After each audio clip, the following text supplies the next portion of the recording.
नमस्कार, बहुत स्वागत करते हैं हमारे खास मॉर्निंग बुलेटिन में। आप सबका मैं हूं आपके साथ रितिका पांडे और खबर देख रहे भीलवाड़ा से, जहां आपको बता दें नगर निगम भीलवाड़ा द्वारा श्रावण महीने प्रारंभ के पावन अवसर पर महापौर राकेश पाठक की पहल पर 70 वार्डों के 70 मंदिरों में 70 शस्त्र धारा अभिषेक कार्यक्रम के तहत प्रथम दिवस पर प्रातः 7 बजे वार्ड 62 के अंतर्गत आरके कॉलोनी स्थित शिव साई मंदिर एवं वार्ड 73 के अंतर्गत सुभाष नगर स्थित राम मंदिर में शस्त्र धारा अभिषेक किया गया है।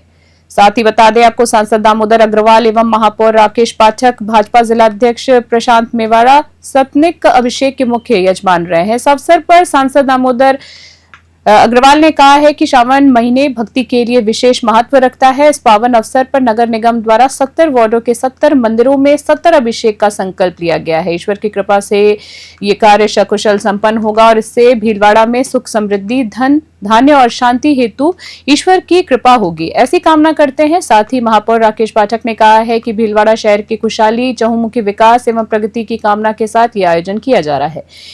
भीलवाड़ा से ब्यूरो रिपोर्ट।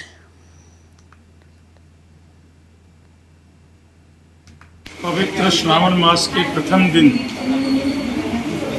ये श्रावण महीना भक्ति के लिए एक विशेष महत्व रखता है। खास तौर से भगवान शिव और उनके अभिषेक के लिए इसकी विशेष मान्यता है। आज नगर निगम भीलवाड़ा द्वारा भीलवाड़ा नगर निगम क्षेत्र के 70 वार्डों में 70 अभिषेक का संकल्प महापौर राकेश जी पाठक के साथ सबने लिया। पहले जो बात कहते हैं ना कि चंडाल मौत वो मरे जो काम करे चंडाल का, और काल उसका क्या बिगाड़े जो पंथ हो महाकाल का। तो ये भीलवाड़ा शहर पूरा भगवान शिव के पवित्र श्रावण मास में को याद करता, उनको नमन करता और प्रार्थना करता है कि हमारा भीलवाड़ा शहर सभी प्रकार की विपदाओं से बचा रहे, सुख समृद्धियाँ।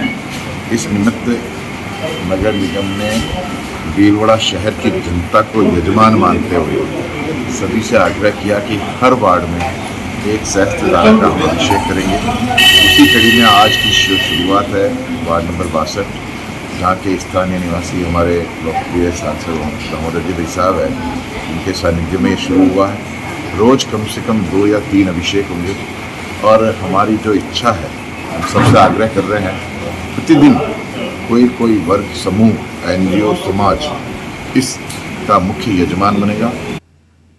उदयपुर जिले के मावली तहसील के अंतर्गत ग्राम पंचायत बरियार के वाड़ा गांव में सार्वजनिक चारागाह और प्राचीन मंदिर की जमीन पर भूमाफियाओं द्वारा अवैध कब्जे का मामला सामने आया है। ग्रामीणों की आस्था का केंद्र रहे श्री हनुमान और शीतला माता मंदिर की भूमि पर स्थायी पक्का निर्माण किया जा रहा है। बताया जा रहा है कि ये सब पंचायत प्रतिनिधियों, विशेषकर सरपंच की मिलीभगत से हो रहा है। स्थानीय ग्रामीणों ने पहले भी कई बार राजस्थान सरकार की हेल्पलाइन 181 पर लिखित और मौखिक रूप से शिकायत दर्ज करवाई है, लेकिन अब तक कोई प्रभावी कार्रवाई नहीं हुई है। प्रशासन की निष्क्रियता और भूमाफियाओं के बढ़ते हौसलों ने लोगों को गहरा आक्रोश में डाल दिया है। ग्रामीणों का कहना है कि ये भूमि राजस्व रिकॉर्ड में चारागाह के रूप में दर्ज है और यहाँ अवैध रूप से पक्का निर्माण करना न केवल कानून का उल्लंघन है, बल्कि धार्मिक भावनाओं के साथ भी खिलवाड़ है। मावली से मनीष दादीज की रिपोर्ट। कुछ लोगों द्वारा हमारे यहाँ चारागाह भूमि पर अतिक्रमण कर रखा है, जिसके खिलाफ हमने कई बार आवाज़ उठाई है। राजस्थान सरकार, उदयपुर जिला कलेक्ट्री, मावली एसडीएम साहब, तहसीलदार साहब और पंचायत को भी ज्ञापन दिया है और राजस्थान हेल्पलाइन में भी कई बार शिकायत की है।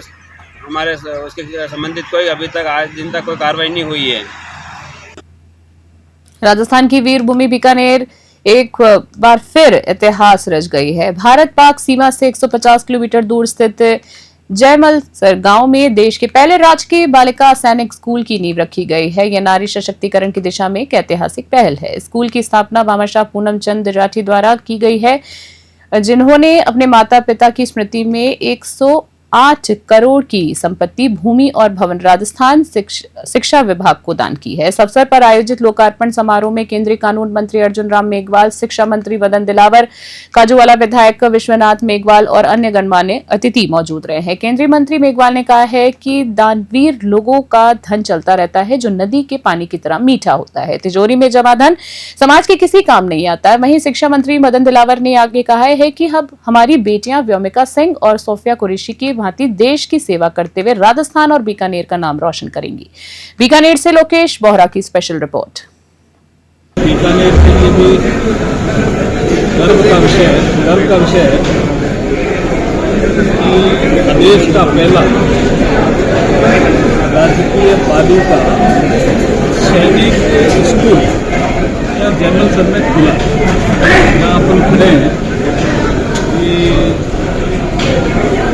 स्वर्गीय रामकृष्ण खेल ट्रस्ट जो बना, उनके द्वारा ये जगह भी दी गई, ये भवन भी दिया गया और उसकी लागत करीब 108 करोड़।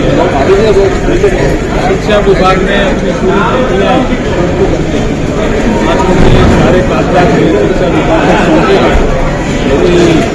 को सौंपे के द्वारा और बहुत ही गरिमा में ये कार्यक्रम हुआ आज यहाँ पे। देखो, ये हमारी बहनों को सशक्त करने का एक उपक्रम है कि हमारी बहनें भी सेना में जाकर के अपना पराक्रम दिखाएं, क्योंकि वो पुरुषों से किसी कीमत पर कम नहीं है। हमने रानी दुर्गावती, झांसी की महारानी लक्ष्मीबाई को देखा है और भी वीरांगनाओं को देखा है, महिलाओं को देखा है, और इसलिए महिलाएं किससे कम नहीं होती। आज भी सेना में भर्ती होकर के सोफिया कुरैशी जैसी बहन, योगिता सिंह जैसी बहन और अपना कर्तव्य दिखा रही हैं और दुश्मनों के दांत उन्होंने खट्टे किए हैं, जिसको पूरा विश्व जानता है। अलवर जिले की राजगढ़ थाना पुलिस ने लूट की एक बड़ी वारदात को विफल करते हुए 4 आरोपियों को गिरफ्तार किया। ये कार्रवाई थाना अधिकारी राजेश कुमार मीणा के नेतृत्व में की गई है। घटना 26 जून की है, जब परिवादी ने थाना राजगढ़ में रिपोर्ट दर्ज कराई थी। पुलिस ने आरोपियों से घटना में प्रयुक्त 2 बाइक और 1 देसी कच्चा बरामद किया है। वहीं आरोपियों को थानाधिकारी के नेतृत्व में कस्बे के मुख्य मार्गों में परेड करवाई गई। अलवर से हेमंत जैमन की खास रिपोर्ट। दिनांक 26 जून 2025 को एक परिवादी बाबूलाल ने एक रिपोर्ट दी थी कि मैं उमा स्टील राजगढ़ में काम करता हूँ। वहाँ से उस दिन लोहे लेके गया था, गांव डिघारिया, थाना बांधी थी। वहाँ से वापसी में लोहे के बदले 2,25,000 लेके आ रहा था। तब रास्ते में हमारे राजगढ़ थाना इलाके क्षेत्र में 3 मुंजी मिले, जिन्होंने पैसे लूटने का प्रयास किया। दरखास्तों की इस पर एक प्रकरण दर्ज किया गया था, इस पर 4 मुंजी अरेस्ट किए हैं।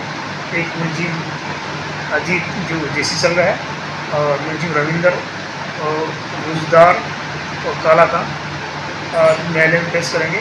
दिनांक 26 जून 2।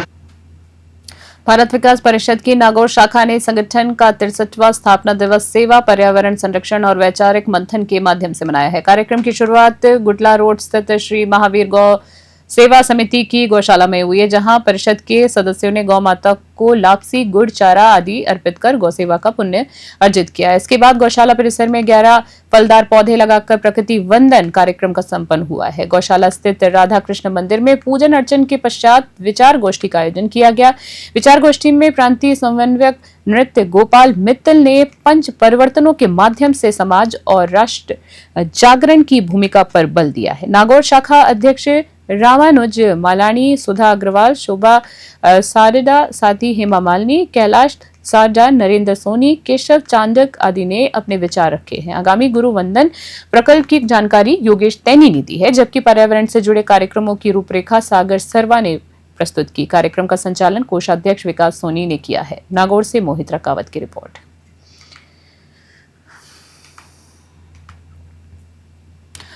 खबर देख रहे हैं। राजस्थान और उत्तर प्रदेश की सीमाओं पर बसे श्री गोवर्धन महाराज धाम में मुंडिया पूर्णिमा के पावन पर्व पर श्रद्धा महासागर उमड़ पड़ा है। 7 दिनों तक चले इस पर्व में लाखों भक्तों ने 21 किलोमीटर की पवित्र परिक्रमा कर भगवान से मन्नतें मांगी हैं।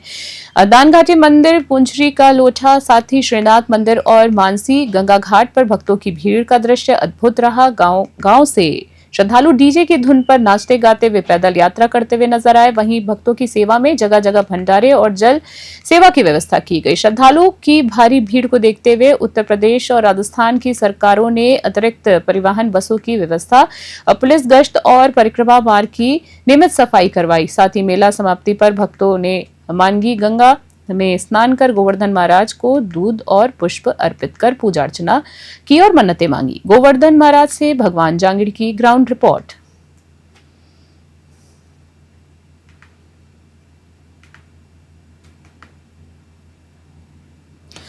अछरूप खंड क्षेत्र के नया गांव ननावता निवासी और मियां समाज के प्रभावशाली नेता नरेश मीणा को लंबी जद्दोजहद के बाद आखिरकार राजस्थान हाई कोर्ट से बड़ी राहत मिल गई है।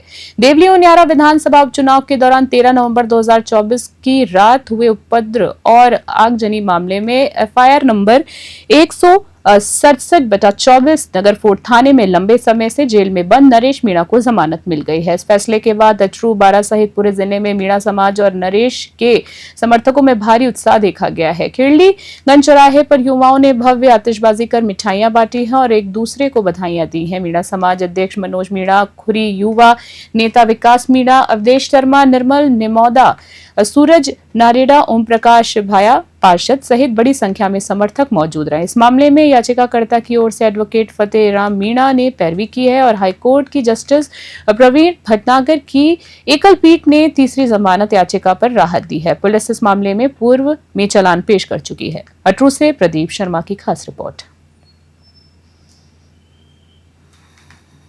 दयासागर संस्था द्वारा सावन के पहले दिन और अजमेर के पहाड़गंज स्थित सीता गौशाला में लगभग 350 गायों को चारा वितरित किया गया।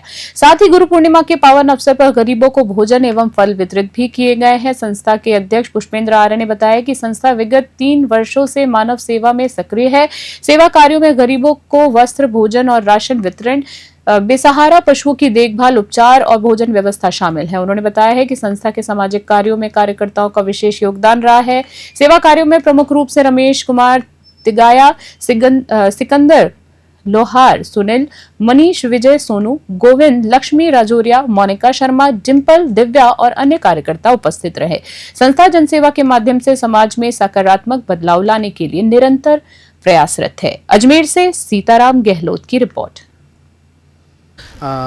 जो काम है वो गौ सेवा में भी लगातार हम लोग, हमारी संस्था जो है गौ सेवा में भी कार्य करती है। जगह जगह जो बेसहारा गायें होती हैं उन्हें हम गौशाला में लाकर के, आप देख रहे हैं यहाँ लाकर के छोड़ देते हैं, गौशालाओं में लाकर के छोड़ते हैं हमारी संस्था के लोग। और समय समय पर इनके चारे का और इनके खाने पीने का सारा प्रबंध जो होता है वो हमारी संस्था के द्वारा समय समय पर कराया जाता है। शहर से और आज सावन के पहले दिन में हमने गौशाला, सीताराम गौशाला में आकर 350 गायों को चारा खिलाया है और ऐसे कार्य और हम बहुत सारे करते रहेंगे दयासागर संस्था की ओर से। करौली से खबर देख रहे हैं। करौली जिले में बचपन बचाने की मुहिम को आगे बढ़ाते हुए जिला प्रशासन, सूचना एवं जनसंपर्क विभाग और एक्शन एड यूनिसेफ के सहयोग से बाल संरक्षण मुद्दों पर 1 दिवसीय मीडिया कार्यशाला का आयोजन किया गया। कार्यक्रम सूचना केंद्र सभागार में आयोजित हुआ, जिसमें बाल श्रम, बाल विवाह और बाल भिक्षावृत्ति जैसी सामाजिक कुरीतियों पर गहन चर्चा और मंथन हुआ है। अधिकारियों ने जोर देते हुए कहा कि यदि जिले में कहीं भी कोई बच्चा काम करता, भिक्षा मांगता या बाल विवाह का शिकार होता है तो आमजन 1098 चाइल्ड हेल्पलाइन पर तुरंत सूचना दे। कार्यशाला में यह भी निर्णय लिया गया है कि बैक टू स्कूल अभियान को सफल बनाने के लिए जिले को बाल श्रम मुक्त कराना ही प्राथमिकता होगी। साथ ही इसके लिए प्रशासन, मीडिया और समाज मिलकर कार्य करेंगे। कार्यक्रम में सूचना एवं जनसंपर्क विभाग के सहायक निदेशक धर्मेंद्र कुमार, एपीआरओ दीपक चक्रवर्ती, CWC सदस्य फजले अहमद, जिला युवा अधिकारी शरद त्रिपाठी और एक्शन एड के जिला समन्वयक दिनेश बैरवा समेत कई गणमान्य अधिकारी और मीडिया प्रतिनिधि मौजूद रहे। करौली से राधा रमन, सारस्वत की रिपोर्ट। जोधपुर से खबर देख रहे हैं, जहां बता दें राजस्थान सरकार के खेल और उद्योग मंत्री राज्यवर्धन सिंह राठौर जोधपुर के उम्मेद राजकीय स्टेडियम पहुंचे, जहां उन्होंने खिलाड़ियों के रहने, खाने और ट्रेनिंग सुविधाओं का औचक निरीक्षण किया है। स्टेडियम की दुर्दशा को लेकर उन्होंने कहा है कि मुझे अभी पता चला है जो बाहरी क्षेत्र है उसका सारा पानी अंदर आता है और स्टेडियम का क्षेत्र है वो निचले स्तर पर है। इसको लेकर के आर्किटेक्चर और ये विशेषज्ञ उनसे चर्चा की जाएगी और क्या किया जा सकता है उस पर काम भी किया जाएगा। हैंडीक्राफ्ट उद्योग को लेकर कैबिनेट मंत्री राठौर ने कहा कि राज्य सरकार इसका विस्तार और पहचान बढ़ाने के लिए निरंतर प्रयासरत है। जोधपुर से मनोहर सिंह की स्पेशल रिपोर्ट। जोधपुर में यहाँ पर आया था, इस एक कारण ये भी था कि यहाँ के अंदर, यहाँ जोधपुर में जो स्पोर्ट्स की सुविधा है उसका निरीक्षण करा जाए, यहाँ पे जो खिलाड़ी हैं उनसे बातचीत करी जाए, यहाँ के कोचेस से बात करी जाए। जिस तरह का इनकी इस फुटबॉल एकेडमी के अंदर रहने की जो व्यवस्था है उसको देखा मैंने। जो जिम्नास्ट यहाँ पर है उनकी इक्विपमेंट की जरूरत है। अभी जयपुर वापस जाकर मैंने अधिकारियों को बताया कि कौन सा इक्विपमेंट है, उसके अंदर सुधार की जरूरत है और जल्द इनके लिए इक्विपमेंट की व्यवस्था करी जाए। दूसरा, जो जिम्नास्ट यहाँ ट्रेनिंग कर रहे हैं वो बाहर ओपन में ट्रेनिंग कर रहे हैं, पहले एक हॉल में ट्रेनिंग कर रहे थे, तो उनको जरूरत के हिसाब से शिफ्ट करेंगे, एक प्रॉपर हॉल के अंदर सुविधाओं के साथ, इक्विपमेंट के साथ वो ट्रेनिंग कर सके। फुटबॉल के अंदर कोचेस को अभी मैं बात करूंगा किस तरह से, किन जरूर सुविधाओं से यहाँ पर फुटबॉल का स्तर और बेहतर हो सकता है, इसको करवाएंगे। जोधपुर से खबर देख रहे हैं, जहां राजस्थान सरकार के कैबिनेट मंत्री जोगाराम पटेल ने जोधपुर सर्किट हाउस में मीडिया से बातचीत करते हुए नेता प्रतिपक्ष टीकाराम जूली के उस बयान की कड़ी आलोचना की है जिसमें उन्होंने कहा था कि भाजपा ने आजादी के लिए उंगली तक नहीं कटाई है। उन्होंने कहा है कि अब सरकार ऐसी शिक्षा नीति लाने की दिशा में कार्य कर रही है जिसमें भारतीयता को प्राथमिकता दी जाएगी। अब अकबर महान जैसी थ्योरी नहीं चलेगी, महाराणा प्रताप, रानी लक्ष्मीबाई जैसे असली वीरों को शिक्षा में सम्मान पूर्वक पढ़ाया जाएगा। जोधपुर से मनोहर सिंह की खास रिपोर्ट।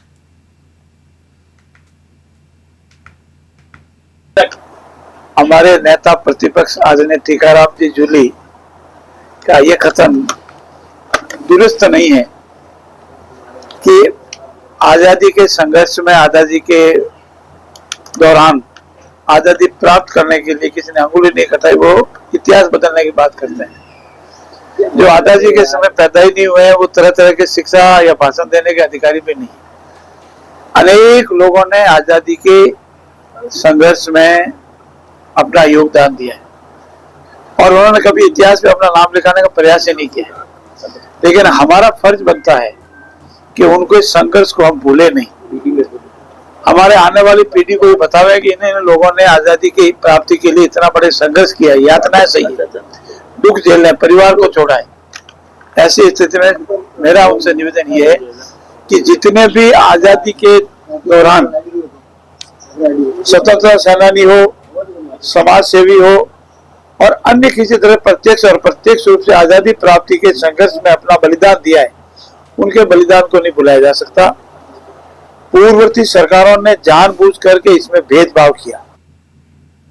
डीडवाना से खबर देख रहे हैं, जहां राजस्थान की भजनलाल सरकार द्वारा जनता को सस्ता, सरल और सुलभ न्याय दिलाने की मंशा के तहत नवगठित डीडवाना जिले में जिला एवं सेशन न्यायालय की स्थापना की गई है। आज से डीडवाना में जिला न्यायालय का विधिवत संचालन शुरू हो गया है और अनिल बेनीवाल ने पहले जिला एवं सेशन न्यायाधीश के रूप में पदभार ग्रहण किया।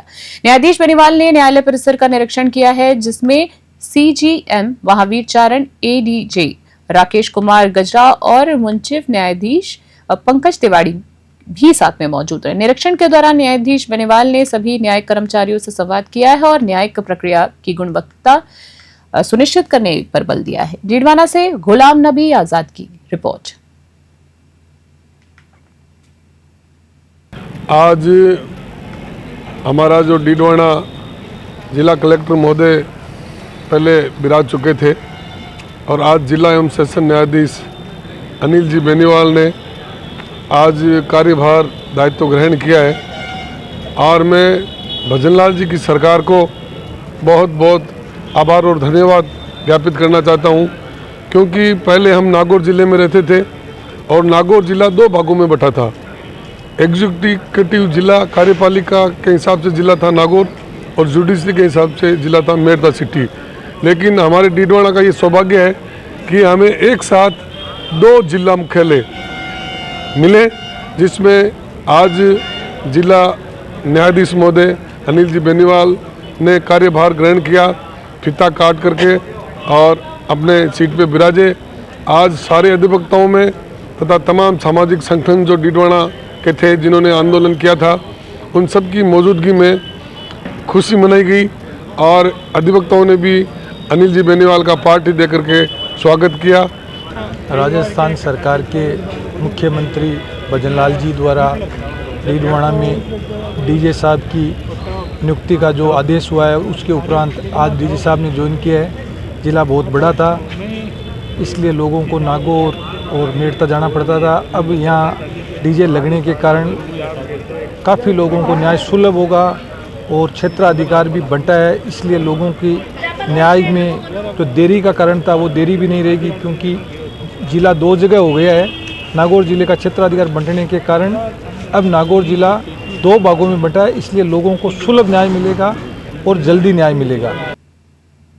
डीडवाना उपखंड क्षेत्र के कुनकुना गांव से एक दुखद घटना सामने आई है, जहां 35 वर्षीय युवक मुन्ना राम पुत्र हनुमाना राम ने अपनी ही खेत में फांसी लगाकर आत्महत्या कर ली है। घटना सुबह 4 से 5 बजे के बीच की बताई जा रही है। जैसे ही परिजनों को घटना की जानकारी मिली, उन्होंने मृतक को फंदे से उतारकर राजकीय बांगड़ जिला अस्पताल पहुंचाया, जहां शव को मोर्चरी में रखवाया गया है।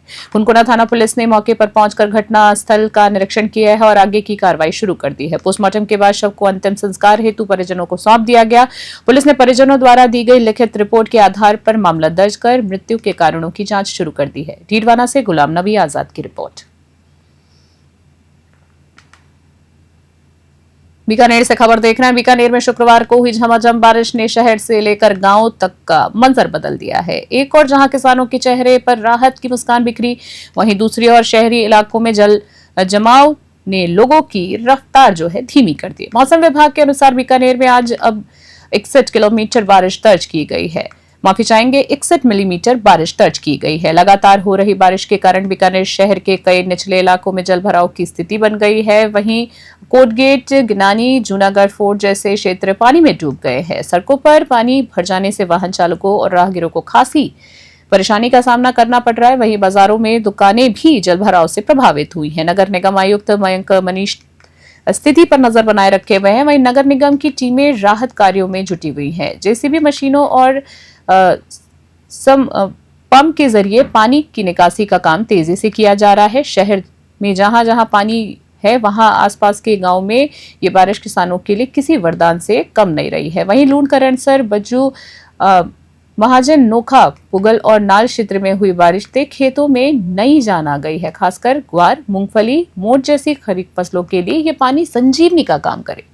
ग्रामीण क्षेत्रों में किसान बारिश होते ही खेतों की ओर निकल पड़े और बुवाई कार्य तेज हो गया है। बारिश के चलते कई जगहों पर बिजली गुल हो गई और ट्रैफिक भी प्रभावित रहा। बीकानेर में मानसून ने जहां खेतों में उम्मीद जगा दी, वहीं शहरों में ये इंतजामों की पोल खोलने वाला बनकर सामने आया है। प्रशासन के लिए एक बड़ी चुनौती है कि वो बारिश की राहत के साथ साथ आफत से भी निपट सके। बीकानेर से न्यूज़ 21 के लिए संजीव पराशर की स्पेशल ग्राउंड रिपोर्ट। अभी के हमारे खास बुलेटिन में इतना ही। देखते रहे न्यूज़ 21। नमस्कार।